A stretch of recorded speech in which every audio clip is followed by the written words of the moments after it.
Star Wars The Rise of Kylo Ren Issue 4 sees Ren, his knights, and Ben head to the Mind Moon of Mimban, where Ben stops Ren from killing a man, using the Force to look through the man's mind. Learning the artifact they are looking for is 3 levels down. Ren is impressed and learns that Ben used a variation of the Jedi mind trick that Snoke had told him about. Ren is beginning to see what Snoke saw in the boy as he tells the knights to kill the men. As they viciously slaughter the unarmed men, Ben can't believe what Ren did, remembering Snoke's words about the knights doing as they please, and unlike the Jedi, they aren't moored by rules. Heading 3 levels down, the group find more men who defend the Mind Splinter, saying that it is theirs by birthright since they discovered it and it belongs to their people. The knights descend on the people and Ren tells Ben to join the knights, but Ren sees him hesitate, wondering if he's even fit to be part of this, and he is running out of time to show Ren that he is one of them. Above them, Tai and Vo arrive, looking to fight Ben. Vo rushes off to help the people below as Ben comes face to face with Tai. Before Ren can kill the miners' leader, Vo stops his blade, but Ren isn't impressed, having fought Luke Skywalker before, so Vo won't be much trouble. She proves him wrong, kicking him in the face as Tai and Ben viciously duel one another. Ben and Tai's fight take them away from Ren and the others as Tai continues to try and convince his old friend to stop and come back to the light side. Ren orders the knights to kill Vo as she rushes to face them. Tai says that Ben is acting like he doesn't have control, but he knows every step he has taken so far has been his own choice. Ben locks sabers with his former friend, saying that he has had no choice. Even his name isn't a choice by his, and the dark and light side both claim him, and it's tearing him apart. Vo continues to hold her own against the knights, defending the miners as Ben says that he knows Luke and Snoke don't see him as a person, just as a legacy and a set of expectations. Their duel takes them to the crystal caves of Mimban as Tai tells Ben that there's always hope and he can start from wherever he is, and he can help Ben destroy the knights and Ren. Ben knocks Tai's saber from his hand, keeping his friend on the ground as he tells him to be the man he knows he is. However, using the Force, Ben snaps his friend's neck. Ben, however, didn't snap his neck.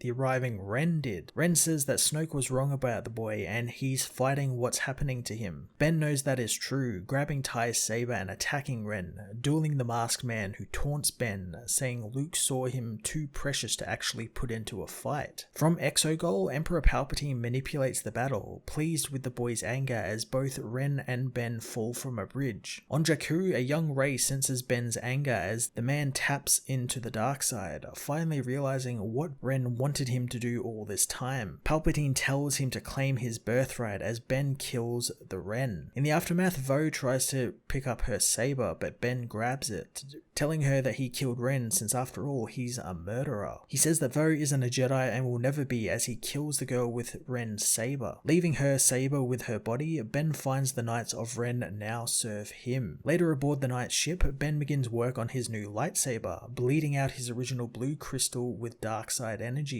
Putting the now red crystal back into the saber, the blade crackles to life, but burns out after the kyber crystal cracks, found to be unstable. Using his engineering skills, Ben Solo rebuilds the saber, implementing the crossguard exhausts to keep the blade stable as Emperor Palpatine asks him what his name is now. Star Wars The Rise of Kylo Ren Issue 4 was a fantastic finale to the story of how Ben Solo became Kylo Ren, tapping into all of that anger and frustration the boy has thanks to his legacy and the constant pressure that puts on his young shoulders and the expectations that people see of him just because he's related to Solos and Skywalkers and Kenobis and all of those legendary names. I really liked how Charles Soule used Palpatine in this issue, fully showing how he absolutely was manipulating Ben from pretty much the get-go. I thought that was pretty cool, and there is some wiggle room with even more explanation should Charles Soule or another writer want to come back and talk about Ben's earlier life, which we saw a little bit in the novels, but I'd like to see it in a comic form and learn a little bit more about him as a child and possibly more about Luke's academy and the few Jedi he managed to teach there. All in all, this was a really great series that, while didn't really have a lot to work with, made the best of what it had.